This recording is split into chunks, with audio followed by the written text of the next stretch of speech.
If your blood runs orange and blue, this is the pod for you. You're listening to Orange and Blue Bloods, hosted by EJ Stewart and Tommy Beer. Let's get to it, New York. About this Knicks win. So New York had to overcome a lackluster first half and a seesaw battle in the fourth quarter to beat the pesky Magic in Orlando in front of a near record attendance at Amway Center that was overtaken by Knicks fans. It was really quite the scene. I was watching the game. I didn't have the sound on, but I'm just watching the crowd reactions after the big buckets from the Knicks down the stretch. You would have thought you were at Madison Square Garden. It was actually incredible to watch. The Knicks had some big buckets down the stretch from Jalen Brunson. As Tommy mentioned, the big shot that wasn't LeBron's, of course, a record-breaking shot. Brunson finished with 25 points in this one. He was 9 of 13 from the field, so a super efficient night scoring the ball for Jalen Brunson. Julius Randle at 22 and 14. Emmanuel quickly came off the bench and added 18 for the Orlando Magic, who I think really were impressive in this game. I think they've been impressive for a lot of the season, despite the record. Markelle Fultz had 21. Franz Wagner, their second-year player, had 18 points. So an impressive showing by the Magic, but nonetheless, the Knicks do get a W. So when you look at this game, Tommy, I talked about how impressive the Magic were. How do you take the Knicks win in this? Because some people will look at the Knicks struggles in this game and say, why did it take so long to get the lead, and why weren't they able to put Orlando away earlier? Why were they behind so much? But then you may say, hey, they showed some grit on the road and they got a win that I think a lot of Knicks fans maybe were expecting them to lose, considering the comeback victory, that's the miracle victory in some ways they had against the Sixers on Sunday. Yeah, I, like as we've talked about at various times this year, get the W's when you can get the W's. Magic are a good team, not a great team, but 5 games over 500. Their previous, I think it was 29, 30 games. They had played well despite the terrible start to the season. Some good young talent, well coached by Jamal Mosley. And Knicks got a victory, on the road. The one thing I was worried about, actually, with all the Knicks fans down in Orlando, was the Knicks might think it's a home game and lose. Right. In some ways they played like a home game. Exactly. Better on the road. But to me, and also in terms of the closing out the game, there was some adjustments made by Tibbs late in the game. We'll kind of get into those details, some offense, defense, things we've been asking for, substituting Sims and Hartenstein in to get that final rebound. They didn't block out the shooter like they did with Luka, which drove me crazy. But they still got the rebound. And we'll kind of get into those details. To me, though, the main takeaway, and this is the final game before the trade deadline. This is the one of the few final games before the All-Star break.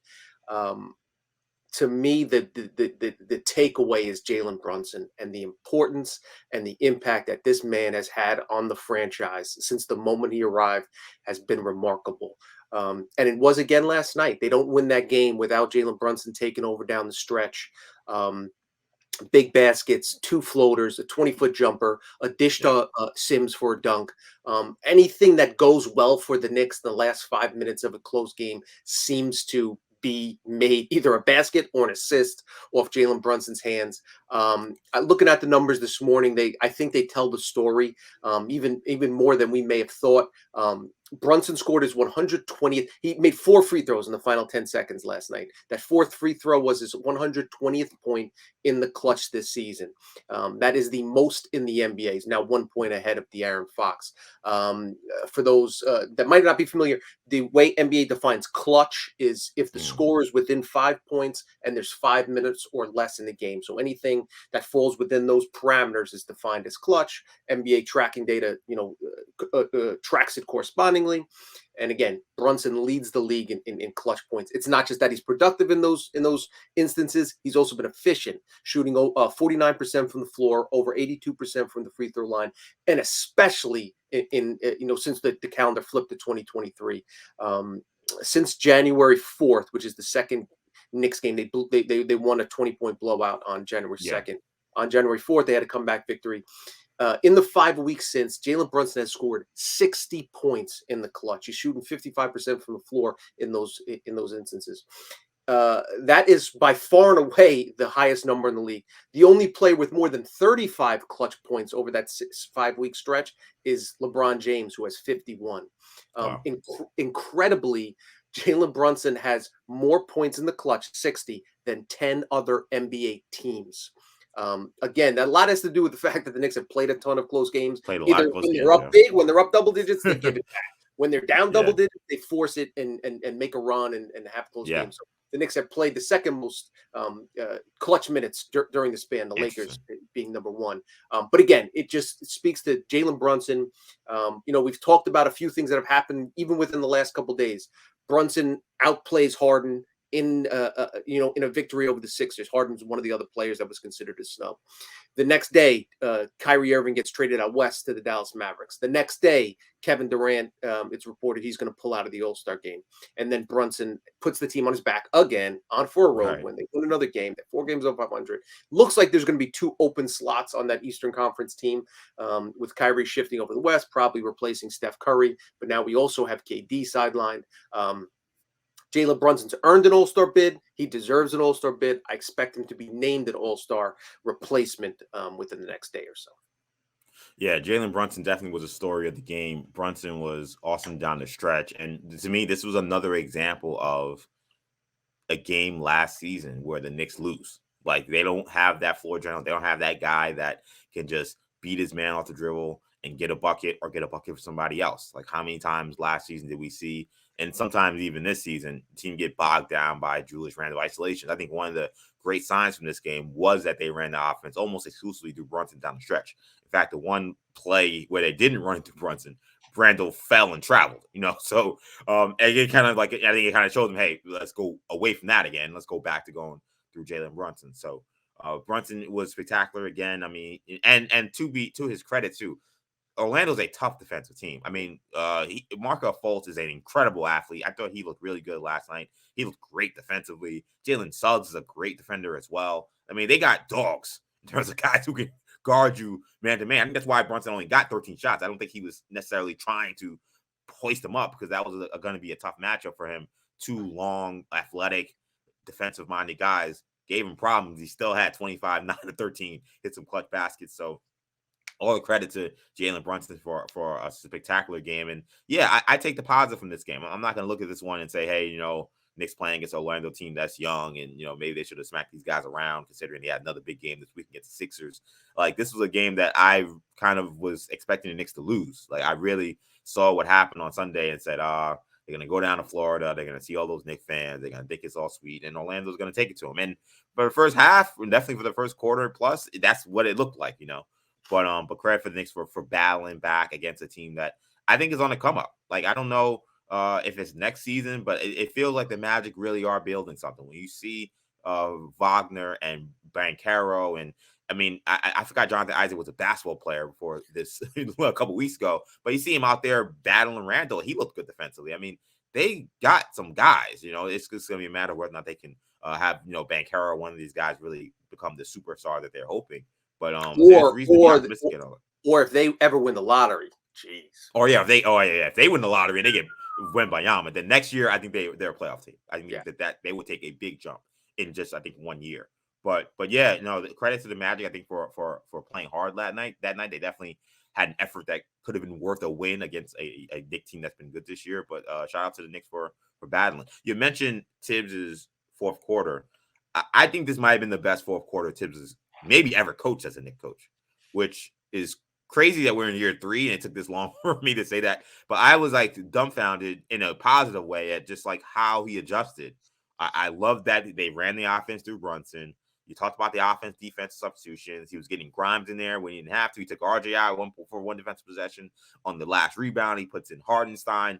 As I'm watching Orlando throw Bol in there. I'm like, oh God, is he awake? Does he see what's going on? And he was paying attention. And the Knicks secured that offensive rebound, the defensive rebound. Shout out to Julius Randle for a man's rebound and getting that ball. Like, Tibbs he coached a masterclass in that last 5 minutes. Again, no way would I have expected that, but he did a really great job down the stretch, and he deserves credit for that. Definitely. And he subbed out Brunson on a defensive substitution. Yes, there, he did. And, something that we've talked about before. I would have probably liked to have seen McBride in there instead of RJ, who, speaking of that first half, and I agree with you, a lot to take away positively. There's a lot of pluses. RJ Barrett's regression continues. In the first half, he was awful. He's had some awful halves this year, but that was arguably his most. It was 1 from 7 from the floor, and defensively he was lost. Franz Wagner was just eating him for lunch, losing him back door over the screens, wasn't seeing the floor. To RJ's credit, bounced back in the second half. It was 1 for 20 from 3 and then banked in a 3. I think that kind of helped him get going. He'll take it. But the more we've seen over the last couple of weeks, it's hard to make an argument that RJ deserves minutes over IQ and Grimes. The way those guys have played, the way those guys contribute on both ends of the floor. I don't think IQ's a perfect fit with that second unit. He's basically the team's 6th starter anyway. So I don't think you necessarily need to make a move. And RJ's a pride guy, understandably so. He's not going to be yanked. I don't think he'd respond positively to that from the starting lineup. But RJ, if the Knicks are going to secure the 6th seed, make a run towards, and just kind of continue their development, not only the next 2 months, but the next 2 years, the next 5 years. RJ is going to have to start moving in the right direction. And there are some worrisome signs. Maybe I'll give him the benefit of the doubt. Maybe he was overcoming that illness. Sick. He was sick on Sunday, so he's working his way back. To me, then Tibbs, it's incumbent on, Tibbs has to take him out, not play him 13 minutes in the first 16 minutes of the game. On the night, he was -9. He was minus 15 in 13 first half minutes, and -9 on the evening, whereas IQ was +9. So we'll have that conversation another day. But again, it's another little warning sign for me. That cause for concern, shall we say? Does that get if the Knicks trade for OG, which doesn't sound likely, but we'll talk about it at the end of the show. The kind of consensus thinking probably would be that RJ would slide to the 2 and bump Grimes to the bench. I don't know if that's again at this point, it's hard to make the argument that RJ has earned minutes over either IQ or Grimes. Yeah, I mean RJ. Now, I did think that he lost Franz once in the fourth quarter, which was a bad backdoor, but he definitely picked it up defensively in the second half, which continues to be his story. Is that he can have these miserable first halves where he's kind of killing the team, and then I think he hit a big 3 in that fourth quarter as well. So it's too much inconsistency. He needs to play consistent.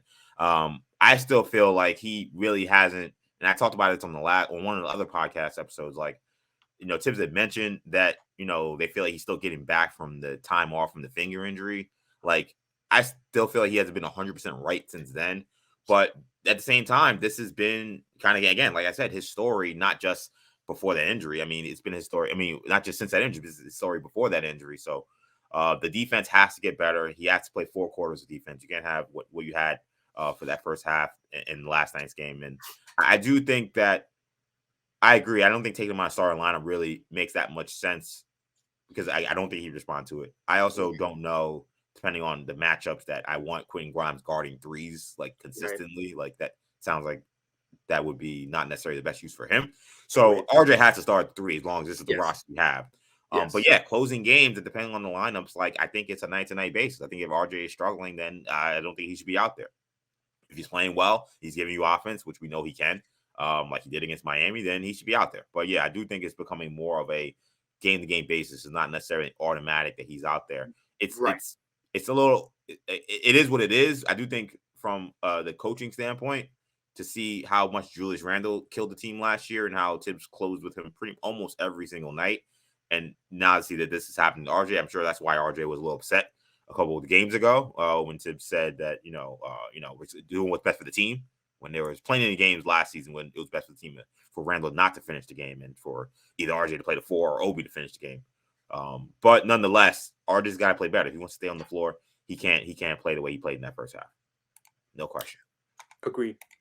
And one other thing on I just meant to mention with Brunson is the value of his contributions late in the fourth quarter and crunch time is highlighted by the struggles that Randall and Barrett have had closing games. We saw it last season, and Brunson has more points in the clutch than Randall and Barrett combined this season. So the NBA has that new award this year, the Clutch Player of the Year. I think right now Brunson's the odds-on favorite to win it. I think he should win it.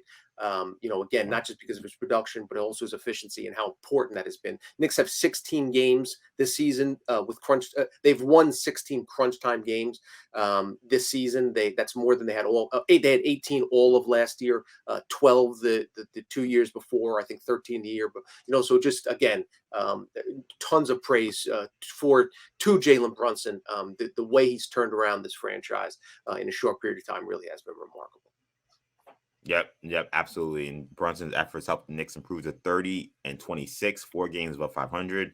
They're now in a kind of statistical tie with the Miami Heat 5. So he has a slightly better winning percentage, hence why they're still the 6th seed right now. But right now, same amount of games back behind Boston for the first seed, 9 games. So Knicks are in good position continually. And we talked about this stretch of games being an extremely difficult stretch.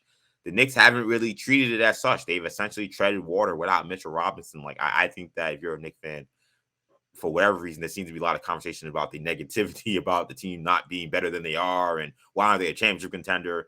I mean, look, they've treaded water against some of the best teams in the league, and they don't have Mitchell Robinson. I think when Mitchell Robinson comes back, I think you do wonder, hey, can this team get to that 6th spot? Can this team compete in the first round matchup with some of these top teams? I think it's going to be a more interesting thing to follow than maybe people considered when Mitchell Robinson went down. And I do want to give a shout out to the Knicks fans that were in Orlando. It's not go unnoticed from Julius Randle, who talked about that after the game. Yeah, they always show it big here, so it's fun playing here. It almost feels like a home game. So shout out to the Knicks fans. Julius Randle mentioning how it felt like a home game. They were awesome. And way to see them take over was pretty awesome. So big Knicks win. Credit to the guys for getting it done. But let's move. Yeah, go ahead. Lastly, just on that point about the tough stretch of the schedule. Basically, we had said if the Knicks can get to the All-Star break at 500, you take that all day long.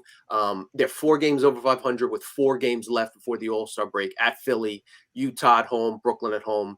Looks like Durant won't be available, and then at Atlanta. So if the Knicks can win just one of those games, they're above 2 games above 500. Even if they lose all 4, they're at 500. So really commendable job by the Knicks for keeping their head above water. Difficult stretch, no Mitchell Robinson, and they're still 4 games over 500.